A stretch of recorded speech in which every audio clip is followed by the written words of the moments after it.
હું વિધવા હતી. મારા પતિના અવસાન પછી હું ખૂબ એકલી પડી ગઈ હતી. ગામની બીજી સ્ત્રીઓ સાથે હું એક શાહુકારના ખેતરમાં કામ કરવા જતી હતી. ત્યાં એક યુવાન કામ પર આવ્યો. તે જોવામાં ખૂબ સુંદર હતો. અમારી નજરો એકબીજા સાથે અથડાતી હતી. એક વખત હું એકલી જ ખેતરમાં કામ કરવા ગઈ હતી. તે વખતે તે યુવાન પણ ખેતરમાં કામ કરવા આવ્યો હતો. અમે બંને ઝાડ નીચે બેઠા હતા. અચાનક તેણે મારો હાથ પોતાના હાથમાં લઈ લીધો. તે સમયે ખેતરમાં બીજું કોઈ નહોતું અને મને સમજાતું નહોતું કે હું શું કરું. નમસ્કાર મિત્રો, મારું નામ સુષ્મા છે. મારી ઉંમર 29 વર્ષની છે. ભલે મારી ઉંમર 29 વર્ષની હોય, પરંતુ હું આજે પણ ખૂબ જુવાન છું અને સુંદર દેખાઉં છું. મારા લાંબા સીધા વાળ, ગાઢ કાળી આંખો છે અને મારી કાયા પણ પાતળી અને સુંદર છે. મારા લગ્ન એક ગામના યુવાન સાથે થયા હતા. મારા પતિનું નામ સંજય હતું. તે જોવામાં સુંદર હતો અને મારી સાથે ખૂબ પ્રેમ કરતો હતો. તે મારી દરેક જરૂરિયાતનું ધ્યાન રાખતો હતો. પરંતુ એક વખત તે ખૂબ બીમાર પડ્યો અને તેનું અવસાન થઈ ગયું. અમારું કોઈ સંતાન નહોતું, તેથી હું માત્ર 25 વર્ષની ઉંમરે જ વિધવા બની ગઈ. પતિના અવસાનનું દુઃખ મારા માટે ખૂબ મોટું હતું. મારી પાસે કોઈ ખાસ સહારો નહોતો. મા બાપ તો હતા, પરંતુ પતિના ગયા પછી હું થોડા સમય માટે તેના ઘરે ગઈ હતી. પરંતુ તેમના પર બોજ બનીને રહેવું મને યોગ્ય ન લાગ્યું. તેથી હું પાછી મારા સાસરિયામાં પરત ફરી ગઈ. મેં ખેતરમાં મજૂરી કરીને મારું જીવન ચલાવવાનું શરૂ કર્યું. આમ જ હું એક શાહુકારના ખેતરમાં કામ કરવા જતી હતી. ત્યારે કંઈક એવું બન્યું જેણે મારી આખી જિંદગી બદલી નાખી. મિત્રો, જે ખેતરમાં હું કામ કરતી હતી તે જ ખેતરમાં એક નવો યુવાન કામ કરવા આવ્યો હતો. તે આ વિસ્તારમાં નવો જ હતો. તેનું નામ સચિન હતું. તે લગભગ મારી જ ઉંમરનો કે મારાથી 1-2 વર્ષ મોટો હશે. તે પણ ખૂબ સુંદર, ઊંચો, ગોરો અને સુડોળ શરીરવાળો હતો. પરંતુ તેનું ભણતર ખાસ થયું નહોતું, તેથી તે પણ ખેતરમાં મજૂરી કરતો હતો. તેના માતા પિતા ખૂબ દૂર તેના ગામમાં રહેતા હતા. ઘરની હાલત ખૂબ ખરાબ હતી, તેથી તે અહીંયા મજૂરી કરવા આવ્યો હતો. જ્યારે હું ખેતરમાં જતી, અમે બંને એક જ જગ્યાએ કામ કરતા હતા. તેથી ધીમે ધીમે અમારી ઓળખાણ વધવા લાગી. મને ખેતરમાં નીંદણ કાઢવાનું અને બીજું કામ મળતું હતું અને સચિનને ખેતરમાં પાણી આપવાનું. તે શેરડી જુવારને પાણી આપતો અને ક્યારેક નદીના કાંઠે ઘાસ પણ કાપતો. કામ કરતી વખતે તે અવારનવાર મને ચોરી છુપે જોતો હતો. હું પણ ક્યારેક તેની તરફ જોઈ લેતી. ધીમે ધીમે અમારી વચ્ચે નિકટતા વધવા લાગી. બપોરે જ્યારે ખાવાનો સમય થતો તો હું બીજી સ્ત્રીઓ સાથે બેસીને ખાવાનું ખાતી અને તે પણ અમારી સાથે આવીને બેસતો, કારણ કે તે એકલો હતો. તો સ્ત્રીઓ તેને બોલાવી લેતી, તેથી તે અમારી સાથે જ બેસીને ખાવાનું ખાતો. ખાવાના સમયે ગામની સ્ત્રીઓ તેની ખૂબ મજાક કરતી. તેને કહેતી, સચિન, તું લગ્ન ક્યારે કરીશ? હવે તો તારી ઉંમર પણ થઈ ગઈ છે. કોઈ છોકરી જોઈ લે. અને પછી હસતા હસતા કહેતી, જો અમારી સુષ્માને કેટલી સુંદર છે, જો પસંદ હોય તો બોલી દે. પરંતુ તે હસીને વાત બદલી નાખતો અને કહેતો, શું કહું, ઘરની હાલત ખૂબ ખરાબ છે. અને પછી જાણી જોઈને તે વિષય ટાળી દેતો. પરંતુ સ્ત્રીઓ જાણી જોઈને તેની સાથે છૂટછાટ કરતી. ત્યારે તે શરમાઈને હસી દેતો અને વાતને ત્યાં જ સમાપ્ત કરી દેતો. આમ જ અમારી નજરોની ભાષા ચાલવા લાગી હતી. એક દિવસ એવું બન્યું કે તે દિવસે ખેતરમાં બીજી સ્ત્રીઓ આવી નહોતી. હું એકલી જ ખેતરમાં નીંદણ કાઢવાનું કામ કરવા આવી હતી.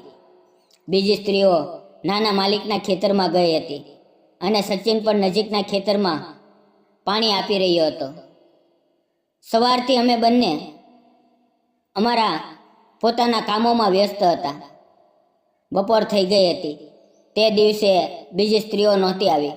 ફક્ત હું અને સચિન જ હતા. હું એક ઝાડ નીચે ખાવા બેઠી ત્યારે સચિન પોતાનું પાણી આપવાનું કામ પૂરું કરીને ખાવા માટે આવ્યો. અમે બંને સામસામે બેઠા હતા.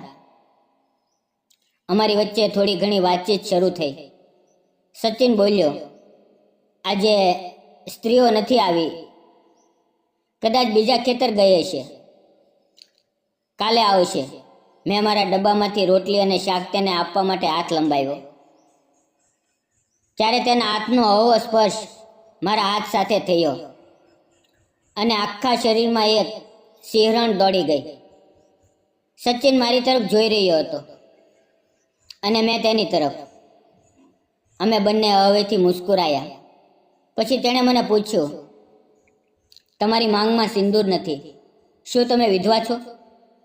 સચિનની આ વાત મને ખૂબ અંદર સુધી સ્પર્શી ગઈ. ભલે તેણે કંઈ ખોટું પૂછ્યું નહોતું, પરંતુ મને મારા પતિની યાદ આવી ગઈ. મેં સચિનને કહેવાનું શરૂ કર્યું, હા, થોડા વર્ષ પહેલાં મારા લગ્ન થયા હતા. લગ્નના 4 વર્ષમાં જ મારા પતિનું અવસાન થઈ ગયું. ત્યારથી હું એકલી જ છું. મારી આગળ પાછળ કોઈ નથી. મા બાપ છે, પરંતુ હું તેમના ઘરે ખૂબ ઓછી જાઉં છું. ત્યારે તેણે મને પૂછ્યું, તમે બીજા લગ્ન કેમ નથી કર્યા? મેં કહ્યું, મારી સ્થિતિ પણ તારા જેવી જ છે. એક વખત લગ્ન થઈ ગયા છે તો બીજું કોણ કરશે? અને પછી આટલી દોડધામ કોણ કરે? આટલું કહ્યું અને કારણ કે આસપાસ કોઈ બીજું નહોતું, અમારી વચ્ચે એક અલગ જ આકર્ષણ પેદા થવા લાગ્યું હતું. સચિન મારી તરફ ખૂબ ધ્યાનથી જોઈ રહ્યો હતો. હું તેની તરફ જોવાનું ટાળી રહી હતી. વાતો કરતાં કરતાં અમારું ખાવાનું પૂરું થઈ ગયું. ખાવાનું ખાઈને પછી અમે 10-15 મિનિટ માટે તે ઝાડ નીચે આરામ કરી રહ્યા હતા. મેં ઓઢણી વાળીને ઓશીકું બનાવ્યું અને સૂઈ ગઈ. નીંદ તો આવતી નહોતી, પરંતુ થોડો આરામ કરવો જરૂરી હતો. ત્યારે અચાનક એક 2 વ્હીલનો અવાજ આવ્યો. શક્ય છે કે માલિક આવી રહ્યા હોય. અમે બંને તરત ઊભા થઈ ગયા. થોડી જ વારમાં માલિકની ગાડી આવી ગઈ. માલિક બોલ્યા, સુષ્મા, તું એકલી જ આવી છે? બીજી સ્ત્રીઓ ક્યાં છે? મેં કહ્યું, બીજી સ્ત્રીઓ નાના માલિક પાસે ગઈ છે, તે કાલથી આવશે. તેમણે સચિનને ગાડીમાં બેસાડ્યો અને કોઈ કામ માટે પોતાની સાથે લઈ ગયા. ગાડી પર બેસતી વખતે સચિન મારી તરફ જોઈ રહ્યો હતો. તેના ચહેરા પર એક મુસ્કાન હતી, પરંતુ ત્યાંથી દૂર જવાનું હળવું દુઃખ પણ ઝલકી રહ્યું હતું. તે દિવસે જે કંઈ બન્યું તે મારી યાદોમાં ઊંડે ઉતરી ગયું. તે રાત્રે મને બિલકુલ ઊંઘ ન આવી. હું આખી રાત સચિન વિશે જ વિચારતી રહી. હવે હું સચિનના પ્રેમમાં સંપૂર્ણ રીતે ડૂબી ગઈ હતી. સચિનનું તે ચુંબન વારંવાર મને યાદ આવી રહ્યું હતું. બીજા દિવસે બધી સ્ત્રીઓ આવી હતી, પરંતુ હવે અમને એકબીજા સાથે મળવાની જરૂર લાગી રહી હતી. પરંતુ ક્યાં અને કેવી રીતે મળવું તે સમજાતું નહોતું. તે દિવસે પણ સચિન હંમેશાની જેમ કામ પર આવ્યો. બસ અમે બંને એકબીજાને જોઈને મુસ્કુરાયા. ખાવાના સમયે પણ અમે આમ જ હસતા રહ્યા. ત્યારે સ્ત્રીઓ બોલવા લાગી, સચિન, આજે તો તું ખૂબ ખુશ લાગા છો, શું વાત છે? સચિન વધુ કંઈ ન બોલ્યો, ફક્ત એટલું કહ્યું, કંઈ નહીં, અને મારી આંખો તરફ જોઈને મુસ્કુરાયો. મેં પણ મુસ્કરાઈને નજરો નીચે કરી લીધી અને શરમાઈ ગઈ. આમ જ મુસ્કરાહટો અને નજરોની ભાષામાં 2-3 દિવસ વીતી ગયા. પરંતુ હવે અમને એકબીજા સાથે મળવું ખૂબ જરૂરી લાગવા લાગ્યું હતું. રવિવારે બધાને રજા હતી. તે જ દિવસે સાપ્તાહિક બજાર પણ લાગતું હતું. ગામની તહસીલનું મુખ્ય બજાર લગભગ 3 કિલોમીટર દૂર હતું. લોકો ત્યાં પગપાળા જ જતા હતા. મેં કામ પછી સચિનને કહ્યું, કાલે રવિવાર છે ને, ચાલો આપણે સાથે બજારમાં જઈએ. તે બોલ્યો, ઠીક છે. અમે નક્કી કર્યું કે સવારે 10 વાગ્યે બસ સ્ટેન્ડ પર મળશું.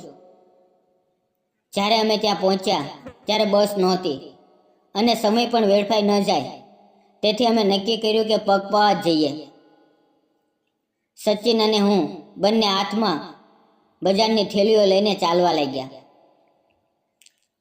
અમે હવે એકબીજાની ખૂબ નજીક આવી ગયા હતા. પછી અમે એકબીજાના હાથ પકડી લીધા. એક ક્ષણ માટે અમે બંનેએ એકબીજાની આંખોમાં જોયું. તે સ્પર્શથી, તે હાથોના મિલનથી અમારી વચ્ચે એક અલગ જ ઉર્જા, એક અજાણી ખેંચાણ પેદા થઈ ગઈ. હાથમાં હાથ નાખીને અમે ચાલી રહ્યા હતા. તે ક્ષણો ખૂબ જ સુંદર હતી, ખૂબ ખાસ હતી, અને અમે કોઈ પ્રેમી જોડીની જેમ બિંદાસ સાથે સાથે ચાલી રહ્યા હતા. મેં સચિનને પૂછ્યું, શું તને હું ખરેખર પસંદ છું? શું તને ખબર છે મારા લગ્ન થઈ ગયા છે? આના પર સચિન બોલ્યો, હા. લગ્ન થઈ ગયા છે તો શું થયું?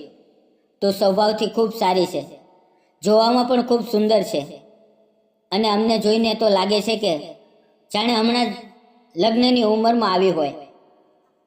આ સાંભળીને હું શરમાઈ ગઈ. થોડી વારમાં અમે બજારમાં પહોંચી ગયા. બંનેએ મળીને શાકભાજી ખરીદ્યા. બધા પૈસા સચિને આપી દીધા.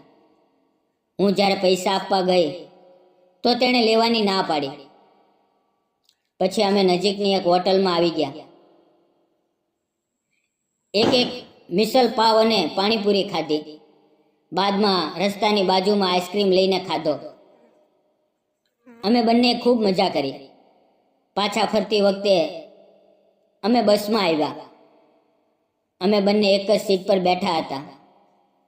એકબીજાનો હાથ પકડી રાખ્યો હતો. બસની બારીમાંથી ધીમી હવા આવી રહી હતી.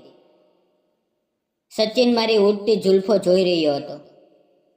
મને તેનો ખંભો એક સહારા જેવો લાગ્યો, અને મેં નિશ્ચિત થઈને તેના ખંભા પર માથું મૂકીને સૂઈ ગઈ. બસ સ્ટોપ ક્યારે આવ્યું તેનો ખ્યાલ જ ન રહ્યો. બસ સ્ટોપ આવતા સચિને મને ઉઠાડી. અમારી વચ્ચે હવે એક અલગ જ સંબંધ બની ગયો હતો. સચિન માલિકના ઘરમાં રહેતો હતો. મેં તેને કહ્યું, આજે સાંજે ખાવા પર આવજે, હું તારા માટે કંઈક ખાસ બનાવીશ. સચિને તરત હા કહી દીધી. તે સાપ્તાહિક બજારની ચીજવસ્તુઓ લઈને પોતાના ઘરે ગયો. સાંજે 7 વાગ્યે મારા ઘરે આવ્યો. મેં તેના માટે ખૂબ સ્વાદિષ્ટ ખાવાનું બનાવ્યું હતું. જ્યારે તે આવ્યો તો મેં તેને એક લોટો પાણી ભરીને આપ્યું. તેણે હાથ ધોયા, પાણી પીધું અને આવીને નીચે બિછાવેલી ચટાઈ પર બેઠો. કારણ કે મારા ઘરની હાલત ખૂબ સાદી હતી. મારી પાસે મોટા લોકોની જેમ પલંગ, સોફા, ટેબલ જેવી કોઈ વસ્તુઓ નહોતી. મારું ઘર બિલકુલ સાદું હતું અને હું પણ એકદમ સીધી સાદી હતી. હું સચિન માટે ગરમા ગરમ ચા બનાવવા રસોડામાં ગઈ. હું ચા બનાવી રહી હતી ત્યારે ધીમે ધીમે સચિન આવ્યો અને તેણે મને ગળે લગાડી. થોડી વાર પછી જોવા લાગ્યો કે હું ચા કેવી રીતે બનાવું છું. તેણે એક કપ ઉપાડ્યો અને મેં બીજો. અમે બંને ચા પીતા પીતા એકબીજા સાથે વાતો કરી રહ્યા હતા. ખાવાનું તો મેં અગાઉથી જ બનાવી રાખ્યું હતું. 8:30 વાગી રહ્યા હશે. પછી અમે બંને ખાવાનું ગરમ કરીને સાથે બેસીને ખાવાનું શરૂ કર્યું. અમે બંને એકબીજાની સામે બેસીને ખાતા હતા ત્યારે સચિન સતત મારી તરફ જોઈ રહ્યો હતો. હું પણ તેની આંખોમાં આંખો નાખીને જોતી હતી. અમારી વચ્ચેની બધી ખચકાટ હવે મટી ગઈ હતી. થોડા સમય પછી ખાવાનું પૂરું થયું. ખાવા દરમિયાન તેણે મારા ખાવાનું બનાવવા વિશે કંઈ જ ન કહ્યું, કોઈ વખાણ ન કર્યા. તે ચૂપચાપ ખાતો રહ્યો. શક્ય છે કે તેણે બધા શબ્દો પોતાના દિલમાં સાચવી રાખ્યા હતા. ખાવાનું પૂરું થયા પછી મેં બધું સમેટ્યું અને સચિનની પાસે જઈને બેઠી. વાતો કરતાં કરતાં સચિને કહ્યું, આજે તે ખૂબ જ સારું ખાવાનું બનાવ્યું હતું. આટલું કહીને તેણે મારો હાથ પોતાના હાથમાં લીધો અને બોલ્યો, તારા હાથમાં ખૂબ સ્વાદ છે. તે મારો હાથ સહેલાવવા લાગ્યો. હું તેની આંખોમાં જોતી જ રહી અને તે જ દિવસે અમે નક્કી કર્યું કે હવે અમે બંને મળીને લગ્ન કરશું. હું અને સચિન બંને અમારા ગામના મંદિરમાં જઈને લગ્ન કરી લીધા. લગ્નમાં ત્યાંની બધી સ્ત્રીઓ અને અમારા ખેતરના માલિક પણ હાજર હતા. સ્ત્રીઓને આ વાત ખાસ લાગી, કારણ કે અમે બંને ક્યારેય વધુ વાતો નહોતા કરતા અને તેમને ક્યારેય નહોતું લાગ્યું કે અમારા લગ્ન થશે. તે બધાએ અમારી ખૂબ પ્રશંસા કરી, ખાસ કરીને સચિનના વખાણ, કારણ કે તે અપરિણિત હતો અને તેમ છતાં તેણે એક વિધવા સાથે, એટલે કે મારી સાથે લગ્ન કર્યા અને મને અપનાવી. આ જ તેની મહાનતા હતી. તે મારી ખૂબ કાળજી લેવા લાગ્યો. અમે બંને હજી પણ તે જ શાહુકારના ખેતરમાં કામ કરતા હતા. ધીમે ધીમે અમે પૈસા ભેગા કર્યા અને તે જ પૈસાથી અમે 1 એકર જમીન ખરીદી લીધી. હવે અમે પોતાના ખેતરમાં જ કામ કરીએ છીએ. બીજાને ખેતરમાં કામ કરવાની જરૂર નથી રહી. અમે બંને ખૂબ ખુશી છીએ. થોડા જ મહિનામાં મેં એક દીકરાને જન્મ આપ્યો. તે દીકરો ખૂબ જ સુંદર છે, બિલકુલ પોતાના પિતા સચિન જેવો. અમારી દુનિયા ભલે નાની હોય, પરંતુ તેમાં ખૂબ સંતોષ છે. મિત્રો, મેં સચિન સાથે લગ્ન કર્યા. મેં યોગ્ય કર્યું કે ખોટું? તમને શું લાગે છે? કૃપા કરીને કોમેન્ટમાં જરૂર જણાવજો. ક્યારેક જિંદગી આપણને એટલી કઠિન બનાવી દે છે કે આપણે ફરીથી પ્રેમ કરવાની હિંમત જ ગુમાવી દઈએ. પરંતુ જ્યારે કોઈ વિના કાંઈ કહીએ પૂછીએ આપણા દુઃખને સમજે અને આપણે જેમ છીએ તેમ સ્વીકારે, ત્યારે જિંદગીને એક નવો અર્થ મળે છે. સચિન અને મારી આ વાર્તા એક નવી શરૂઆતની, સાચા પ્રેમ અને વિશ્વાસની દ્રષ્ટાંત છે. જિંદગીએ ભલે અમને કચરો સમજીને છોડી દીધા હોય, પરંતુ કોઈક તો આવે છે જે આપણને ફરીથી સોનું બનાવી દે છે. આ જ છે અમારી પ્રેમની વાર્તાનો સંદેશ. તમને શું લાગે છે? શું ફરીથી પ્રેમ કરવો ખોટું છે? શું તમારા જીવનમાં કોઈ એવું આવ્યું છે જેણે તમારા દુઃખને વિના પૂછે તમને પોતાનું માની લીધું? જો તમને આ વાર્તા પસંદ આવી હોય તો તેને લાઈક કરજો અને જો તમે અમારી ચેનલ પર નવા હોવ તો સબસ્ક્રાઈબ કરવાનું ના ભૂલશો. ફરી મળશું આવતીકાલે મિત્રો.